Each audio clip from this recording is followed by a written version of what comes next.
Despite David Boreanaz and Emily Deschanel's enthusiasm to return, I am a bit skeptical about a Bones revival. I will admit, the news of the return of so many procedurals, such as Suits and White Collar, is exciting as an avid procedural lover. That positive attention means that a Bones revival is much more likely. Bones' iconic romance between Temperance Brennan, Emily Deschanel, and Celie Booth, David Boreanaz, as well as each of its dynamic cases made it one of my favorite series and definitely worthy of more screen time, especially considering the actor's enthusiasm to return. Boreanaz expressed interest in a Bones revival recently, with Deschanel and creator Hart Hanson not too far behind. Bones does have a few unanswered questions that never got tackled after the show's cancellation by Fox, and most of the cast seem to have openings in their schedule to return to the Jeffersonian.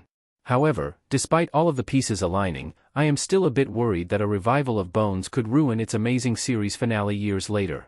Bones had a great series finale and a revival risks ruining that. A revival could undo the completed character arcs of Bones' main cast.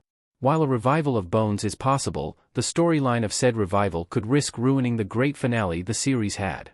The finale was, in my mind, one of Bones' best episodes. Not only did the episode wrap up the Kovac arc once and for all, but it also highlighted why we fell in love with Brennan and the rest of the cast.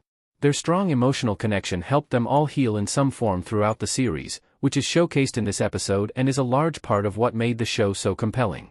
The series' main plot was left open-ended, with everything essentially returning to the status quo.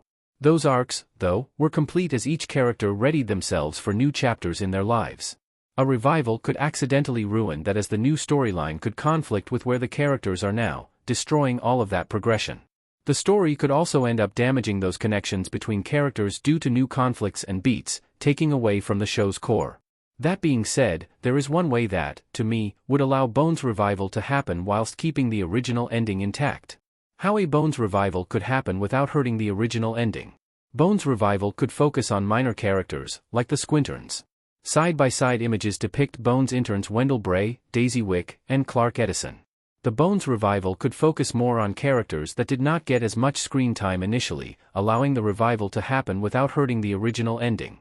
The main cast all had completed arcs, but many of the side characters, including Brennan's interns in Bones, did not.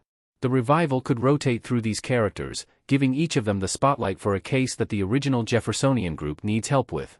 That would not only let us see the characters we love again, but also give many of the Squinterns more development after so long in the background. James Aubrey, John Boyd, would be another viable avenue for this, as his late arrival in Season 10 gave him little time for that level of development. The revival could follow Aubrey as he takes on more responsibility in his new position while still going to Booth for advice, keeping the main cast involved. Aubrey and Karen's, Sarah Rue, romance could also be explored, as it was implied to only just be beginning during the finale. By doing this, Bones revival can let us see our favorite characters without compromising their stories, instead showcasing how they pass that healing onward.